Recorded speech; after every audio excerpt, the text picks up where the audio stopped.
everybody, and welcome to episode 29 of the Shinesparkers podcast. My name's Amanda, and I'm here joined by Roy, and we also have an awesome guest here. He's one of our header artists, and he knows all the ins and outs of Metroid. Okay, thank you. So I'm Torvus. In my free time, I speedrun a lot, and I also make art whenever I can. And I was fortunate enough to join this team as a header artist, which I have loved every single second. He makes some incredible headers. We did a community spotlight for him before he joined the team, and he made his own header. And yeah, we were blown away with it. It was pretty cool. Yeah.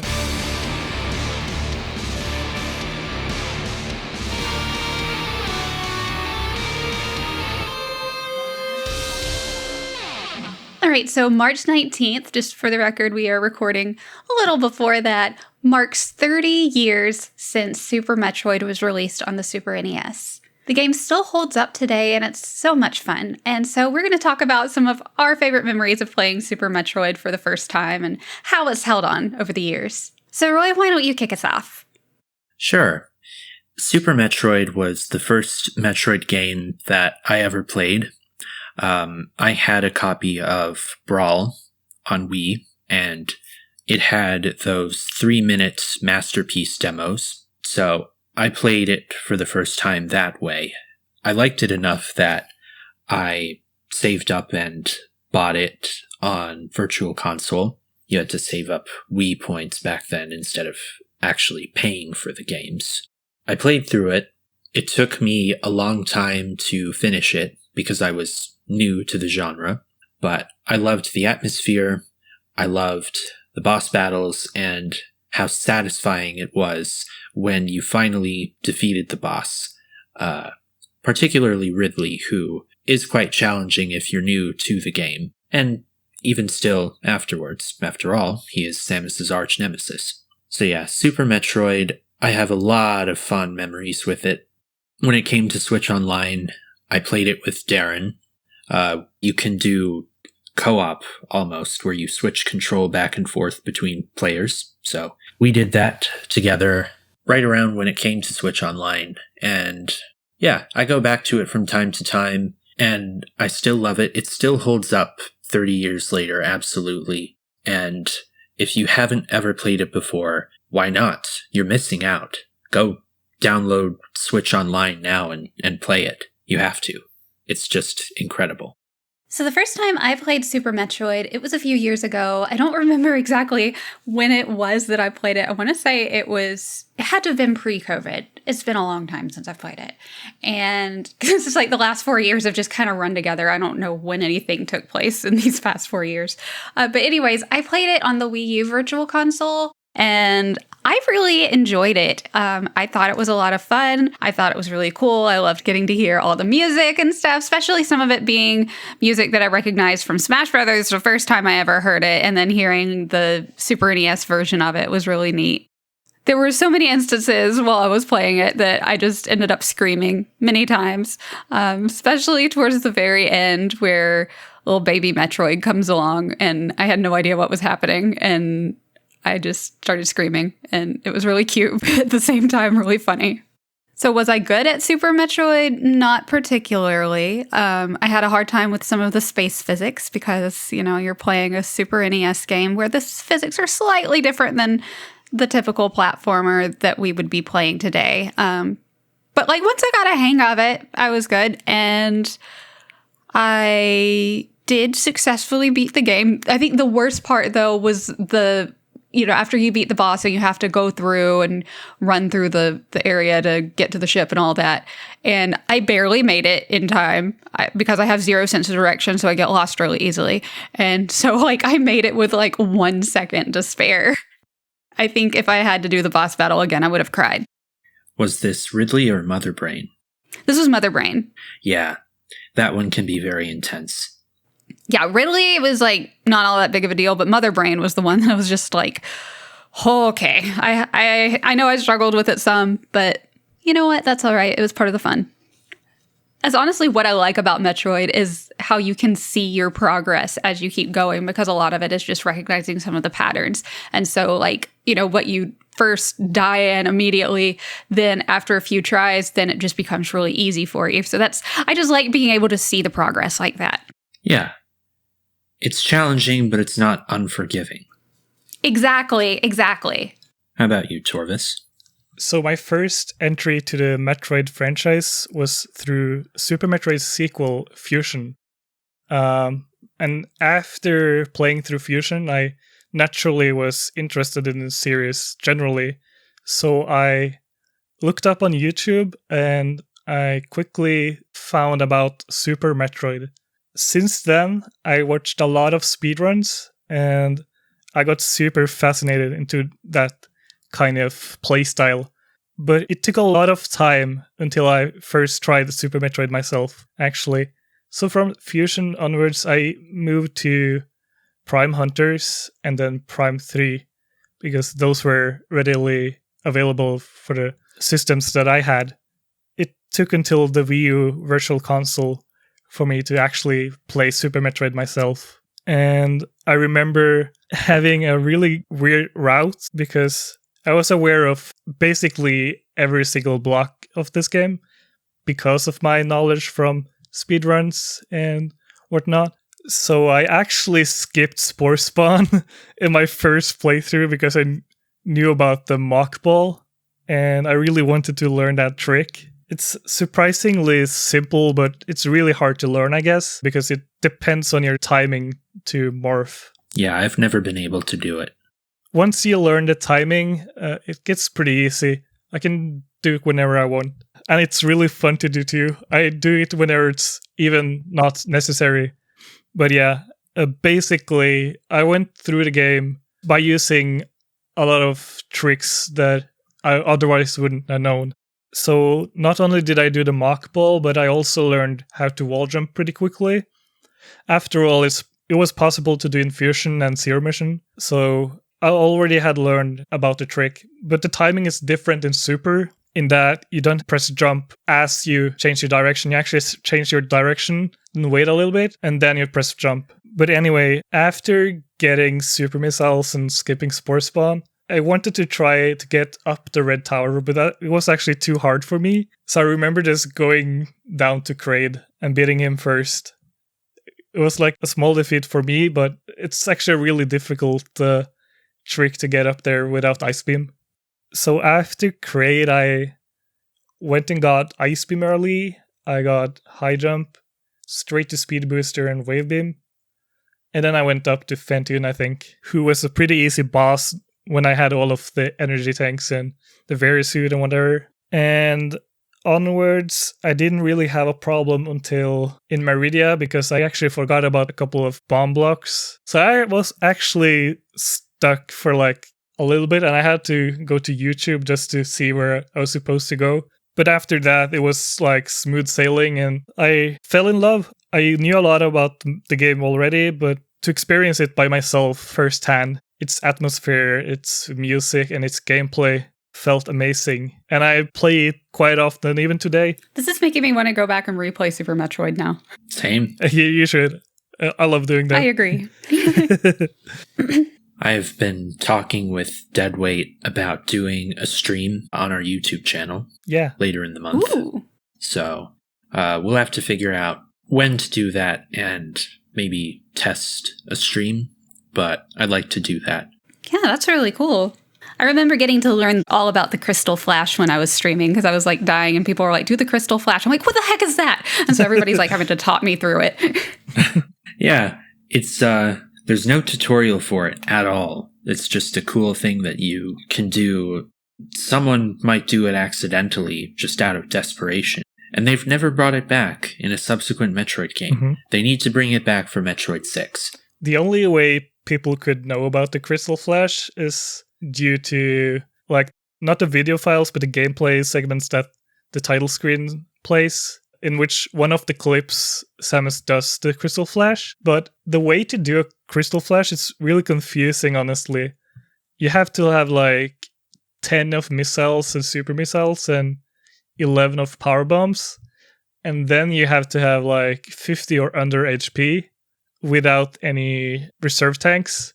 And only then can you activate Crystal Flash if you hold LR down and the shoot button while the power bomb explodes. I think that's basically how it works, but it's really convoluted. I'm not surprised that basically no one knew how to do it. It's just available on like one clip in the title screen, and that's it. Yeah, I think the instructions on how to do it was like a Nintendo Power, but that was, if you subscribed to the magazine, and that was in the pre-internet days. Yeah, it was, yeah. So you either had to know somebody who knew how to do that already, or you had to have read that in Nintendo Power, and whoever read it ended up telling their friends who told their friends. Yeah, that sounds about right. And now there are online Nintendo Power archives. I got one of my letters to Nintendo Power published in Nintendo Power one time. I was so proud of that. Awesome. There was some kid who did a cosplay of Samus's armor in Nintendo Power. Ooh. I'd love to find out what he's up to these days. Well, we already talked about the Crystal Flash as one of the secrets in the game, but there are a whole lot of others. So let's go over some of the really cool things in Super Metroid that a lot of people might not know about, especially if you've never played it before. Torvus, I feel like you're going to be the expert on this, being a speedrunner and all of that. Yeah, maybe. Maybe that's the case. There's a lot of things that a lot of people talk about, like the Samus colored Geimer right outside Wrecked Ship, and how you might find the Dakoras and the Edikuns in Brinstar. But there's a lot of other subtleties in the game. As a speedrunner, I mostly note gameplay subtleties, how Samus acts in certain ways. But one of my favorite secrets might be the beam combos. Love those. Yeah, because they really make the combat much more dynamic and allows you to preemptively plan out attacks on certain bosses, for example.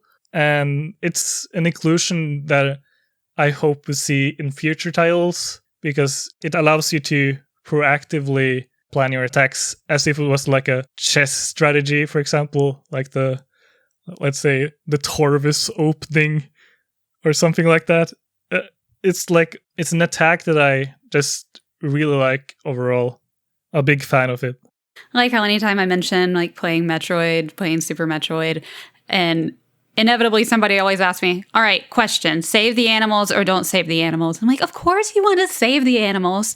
I will say when I played it, I did not save them because I did not know that was a thing. But all future playthroughs will include saving the animals. I even have a t-shirt that has Samus with the Dakoras and Edikuns. See, that's okay because you didn't know. Anybody who deliberately chooses to sacrifice the animals is a monster, and they also don't adhere to canon because they show up in Fusion whether you save them or not. And then they disappear, which, I said on a previous episode that I was worried about where the Dakoras and Edikuns were in the lead up to Dread. And then they weren't in the game. That's messed up. That's properly messed up. Yes. Where are they? We need to know. I genuinely really wanted to know how they were in Dread. Just a confirmation, they're in Galactic Federation Base 3P or something, and they're doing all right. Wait, so since Samus is friends with the animals, does that make her the Snow White of Zebes? She's the Snow White of Zebes, yeah. Oh my god. Put her in the dress and have her sing to the birds and animals in the forest. Oh my gosh, I need this as a cosplay. I need a Disney Princess Samus cosplay. I think that would be freaking adorable. I could turn her outfit, could do either Zero suit or the Varia suit, either one. Make that a big poofy ball gown. It would be so cute. And then I could have little stuffed Dakoras and stuffed little Edikun. Yeah. One of my favorite bits of trivia about Super Metroid is when the Evers show up before Dragon does, they do this little dance. There was an interview with one of the sprite artists several years ago, Yasuhiko Fuji, who said that he programmed a little message to his girlfriend at the time. So the Evers, when they're dancing, they're forming the English letters for Kiko Love. Kiko was his girlfriend's name. Aww. So that was a nice little tribute to her.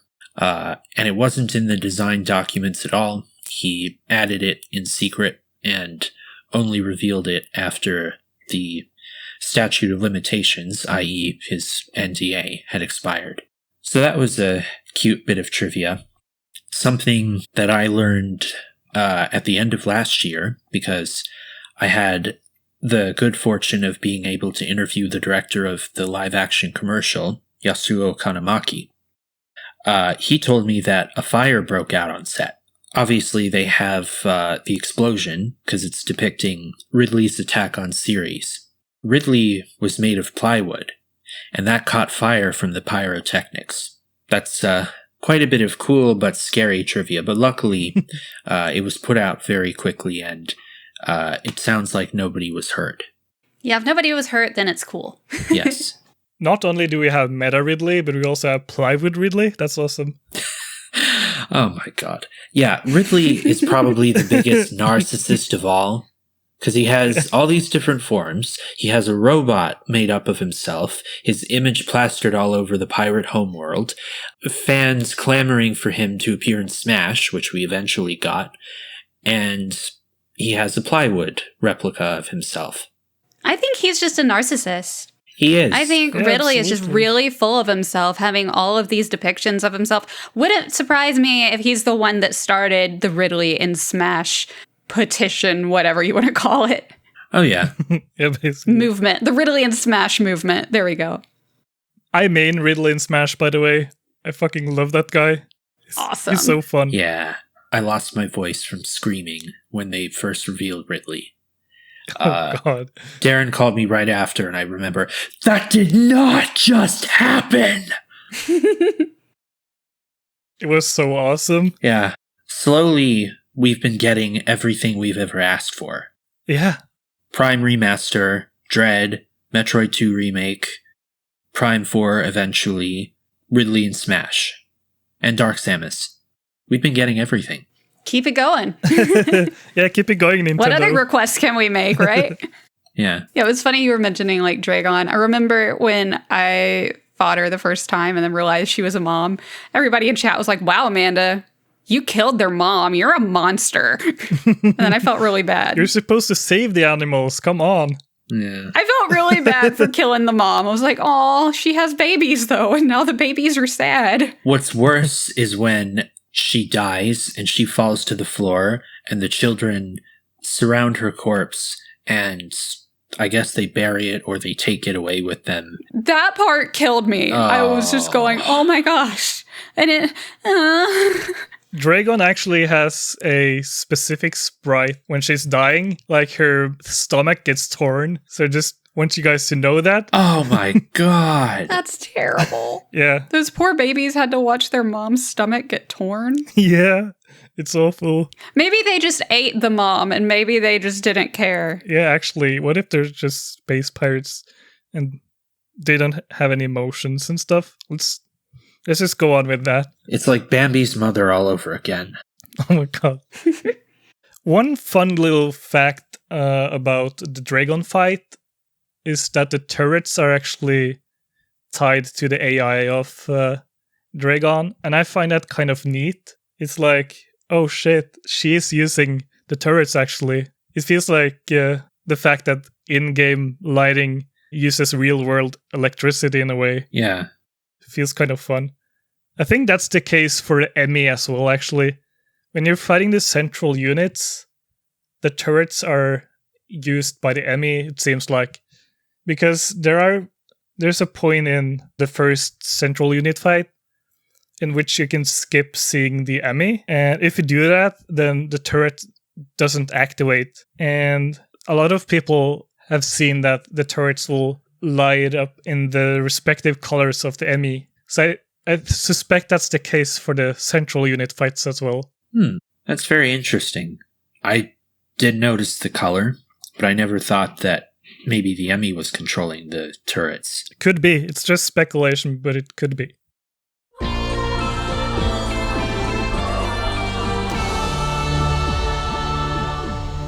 All right, well, now it's time to move into the mailbag. We asked you guys, who would you cast as Samus in a Metroid movie? And here is what you said. Chipset says, I think Ruby Rose from John Wick, Brie Larson, because she's expressed interest from the role, or maybe Charlize Theron. These women are known for their action flicks, plus fit the description, in my opinion. Wrong. Let's see. Well, you want the role of Samus for yourself. Exactly. That's therefore wrong. Everyone's wrong then. Well, yeah, You're the only correct person. exactly. Nick Two Fish says my top 3 choices would be Haley Atwell, Daisy Ridley, or Karen Gillan. Wrong. Gareth Dragon, I'm not going to read the whole thing because it's long, but does mention Gal Gadot, and that is the one person I can get behind. I could get behind her as Samus. She could do it. Ron Levi says Scarlett Johansson. Of course, why not? She's in everything else, right? Yeah. Alexander Armont says, for VA, I would trust one who's willing to do the Chozo language as an extra. For live action, VA, voice acting. Okay, that makes sense. Okay, for live action, very few match the canon height. Elizabeth Debicki would be an easy match. You know what? That's what heels are for, so you don't really have to be that tall. They could just hire really short actors, but have Samus be like relatively big compared to them. I guess. Exactly. Yeah. Or they do an Other M movie because she's the shortest character in that game outside of her power suit. Yeah, true. And before the entire Metroid community calls for me to be deposed from my position at Shinesparkers. I'll sign them off for you. Thank you. No problem. Well, my personal choice for Samus is myself. That's who I want to play Samus. End of story. I want to be Samus. Yeah. Simple enough. I've got the blonde hair, and I do kung fu, so I think it's doable. And you have cosplayed her before. I have, exactly. Torvus, do you want to give your choices? Amanda, I guess. Yeah, Amanda. I think I think you would do great. Thank you. But the first person I thought of upon hearing the question is actually Jennifer Lawrence. I saw, I think, 2 of the Hunger Games movies, and she felt like she would fit the role, at least. I mean, she's super talented, so I could see that. Yeah. She plays trauma very well. Mm-hmm. So if we were going to explore Samus's trauma as a result And she's got a whole lot of it. Oh, yes. She could do a really kick-ass job with that. I'd be fine with Brie Larson as well, but I haven't actually watched a lot of the Marvel Cinematic Universe, so I'm not sure how well she would be, but I've heard that she has cosplayed as Samus and likes the character. Yes. Well, my issue with her being Samus is she's already in a major franchise. She doesn't get to be in another one. Like, the fact that there are people that are all in, like, all the big ones, totally not fair when I'm not in any of them. Yeah, true, I guess so. You're already in one. You have your one. You don't get this one, too. After all, Amanda, I think it would also be cool to have, like, an unknown actress playing Samus. Like, a lot of the big names would be really cool, of course, but getting to learn somebody new would just be really cool. I love it when they cast somebody, like, unknown for a role. And I did just get new headshots done yesterday, so, you know. Well, I have 3 choices of my own. If not Amanda, then I would be supportive of any of these 3 actresses playing. I would be for Brie Larson playing Samus. In the past, we've done some news posts on her wanting to play Samus, and the reaction has been varied. She can be a bit polarizing for reasons, but I don't buy into any of that. I have seen her work in the MCU. I think she could definitely make a good Samus. Her portrayal of Carol Danvers is like, first she's conflicted, not knowing where she is, maybe a little standoffish, but also willing to defend herself and anyone she aligns with. By the time of the Marvels, Captain Marvel 2, she's a lot more warm and she has a bit of fun. And I've also seen her other roles in stuff like Lessons in Chemistry, and she's a powerhouse in that. And in Room, which she won an award for. I remember it being in a Disney Channel movie. Yeah. Wasn't she did like the race car movie. I think so. She had a pop music career for a little bit, but I don't think it really took off. And so she pivoted to acting, and she's also done a bit of filmmaking as well. She directed a movie for Netflix called Unicorn Store. My second choice would be Yvonne Strahovski, who you might know as Miranda Lawson in Mass Effect, or on TV, she was in Chuck, Dexter, and The Handmaid's Tale. I know her from Dexter. Again, another powerhouse actress capable of dramatic and also whimsical roles. Someone actually took footage from Other M and they set it to some of Miranda Lawson's voiceover. I'll share a link on the site and in the YouTube description to that video if it's still up. But it's really cool, and it kind of, for people who didn't like how Samus was portrayed in Other M, this might be a better depiction. My last choice, she's not necessarily an unknown, but she had a really big role, and then after that, it's kind of been hit or miss. Naomi Scott. Oh, okay, yes. She would be really good. I like her a lot. Yeah, if you watched the live-action Aladdin, she played Jasmine. She actually has a sort of connection to Metroid already, because you know who her Spanish dubbing artist was for Aladdin? Nikki Garcia. Damn. Oh, cool. The voice of Samus, the voice of the Chozo line. But yeah, she already has a semi-connection to Metroid that way. That's pretty cool. Yeah. So if they wanted to cast someone unknown, Naomi Scott could be a good choice. She'd have to dye her hair blonde, but that's fine. I dye my hair blonde, so, Yeah. you know, this isn't real.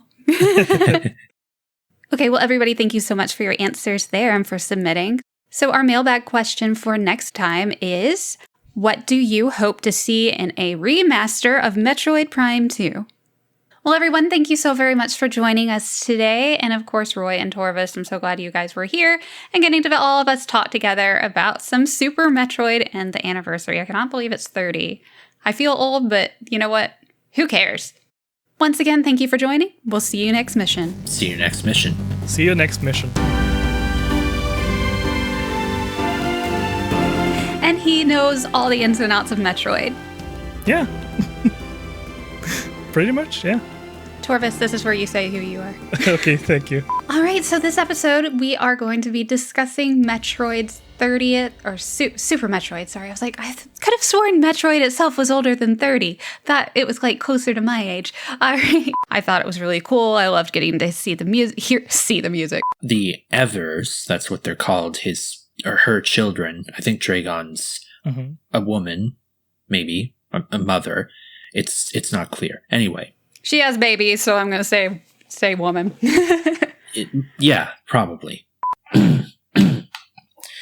Sorry, Step. I don't know if I'm peaking the mic with my throat clearing. I feel old, but you know what?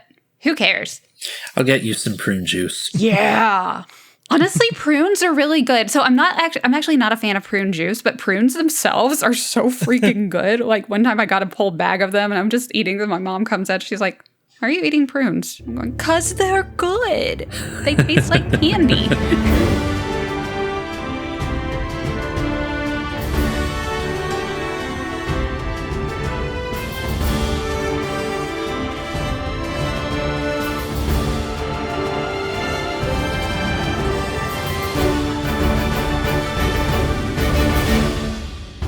The Shinesparkers podcast is edited by Stephen Wells with music from Maserati.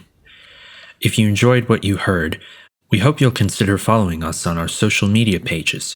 We're on Twitter, Blue Sky, Facebook, Instagram, and YouTube. For the latest Metroid news, interviews, community features, and other exclusive content, visit our website at shinesparkers.net. See you next mission.